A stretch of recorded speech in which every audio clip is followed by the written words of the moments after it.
Brother Dan, Divine, the healer. Isang instrumento dito ng Panginoon. Kahit na ano sakit, huwag magatubili na lumapit. Kayang-kaya ka pagalingin. Mas mabisa ang gamutan, mabilis lang gagaling kapag malakas ang pananampalataya. Tiyong paniniwala sa Diyos. Oo, yan ang ating unang isa puso. Walang imposible pag sa Kanya nagtiwala. Di po kita binibiro, dito mo mararanasan paano magkaroon ng himala. Physical o spiritual na sakit, kahit gano'ng kalala. Huwag ka pong mag-alala, si Bro Dan na po ang bahala. Nagbabahagi din ng karunungan, nagkaalaman na matuturing kayamanan. Dasal na Latin na pananggala at gabay na pangontra para sa iyong kaligtasan. Sa lahat mga kapatid, po muna yung lingkod, Brother Dan.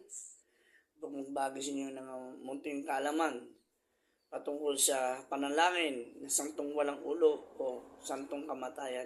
Narito pong panalangin.